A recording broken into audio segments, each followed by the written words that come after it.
Imagine a pianist who doesn't dazzle with flash, but stuns with thought. A man who made Beethoven whisper, thunder, and weep, all without ever showing off. This is the story of Alfred Brendel, the philosopher-pianist who reshaped how we hear classical music. Alfred Brendel was born on January 5, 1931, in the town of Wiesenberg, in what is now the Czech Republic. His family was not particularly musical. His father was an engineer and amateur filmmaker, and his mother, though supportive, didn't guide him toward music. But even as a child, Alfred found himself drawn to sound, poetry, and painting. He began taking piano lessons at the age of 6. When his family moved to Zagreb during World War II, he studied at the local conservatory before settling in Graz, Austria, where he continued his musical development. Oddly enough, he never had a regular teacher for long. By the time he was in his late teens, Alfred Brendel was essentially self-taught. And that independence would shape his entire approach to music, disciplined, intellectual, and deeply personal.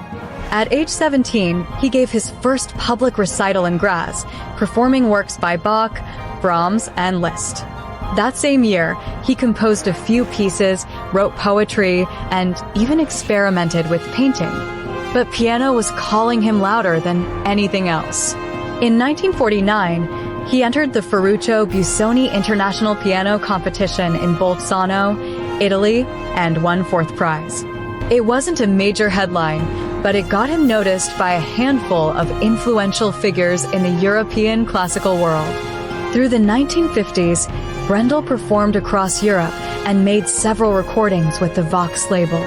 These recordings included Beethoven's complete piano sonatas, an incredibly ambitious project for such a young and relatively unknown pianist.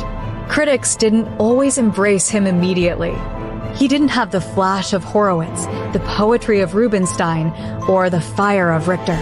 But Brendel was different. He wasn't about dazzle, he was about depth. Alfred Brendel's playing was marked by clarity, architectural precision, and emotional restraint. He didn't believe in bending the music to fit the ego of the performer. Instead, he felt the performer had a duty to serve the composer. He once said, "The task of the performer is to let the music speak, not to shout over it." His interpretations of Beethoven, Mozart, Schubert, and Liszt earned worldwide admiration for their structural understanding. When Brendel played Beethoven, you didn't just hear sound, you saw form.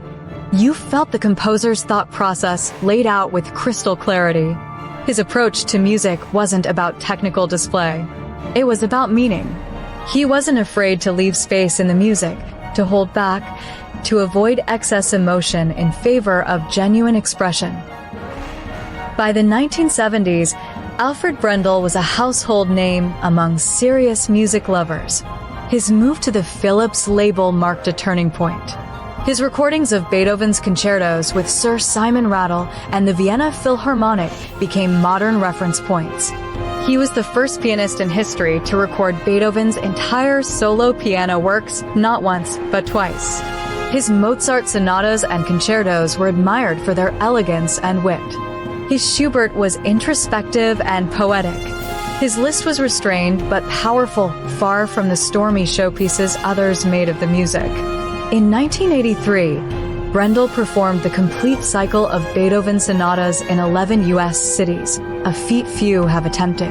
This monumental undertaking was hailed as one of the great artistic achievements of modern concert life. Brendel was not a flamboyant performer. He didn't smile at the audience. He didn't flail his arms or bang the keys. He simply walked on stage, sat at the piano, and disappeared into the music. But off stage, he was funny, witty, and even mischievous. He loved absurdist humor, adored Monty Python, and wrote poems full of dry wit. He once joked that he could have been a comedian if not a pianist. And when asked why he wore gloves while shaking hands, he replied, "To protect the audience." His humility and humor made him beloved not just by audiences, but by his peers. Brendel's talents weren't limited to music. He was a prolific writer and essayist. His book Music, Sense and Nonsense remains a favorite among musicians and scholars alike. He published collections of poetry, wrote extensively on music philosophy, and gave public lectures across the world. His thoughts on Beethoven, Schubert, and Mozart are considered essential reading for any aspiring musician. To Brendel, music wasn't a performance, it was a conversation. And his writings helped translate that conversation for a broader world. Alfred Brendel mentored a new generation of pianists, including Paul Lewis, Till Fellner, and Imogen Cooper. He taught them not to chase applause, but to chase truth. He emphasized clarity over showmanship, patience over speed, and thought over theatrics. His students say the most powerful thing he gave them was the permission to think, to reflect before they played, and to respect the music as something larger than themselves. Brendel showed that greatness isn't about being loud. It's about being honest. In 2008, Alfred Brendel gave his final public concert, performing Mozart's Piano Concerto No. 9 in Vienna. He was 77 years old. After retirement, he remained active in the world of music, attending concerts, giving lectures, writing essays, and continuing to mentor young artists. Though he no longer performed, his voice in the world of classical music remained strong.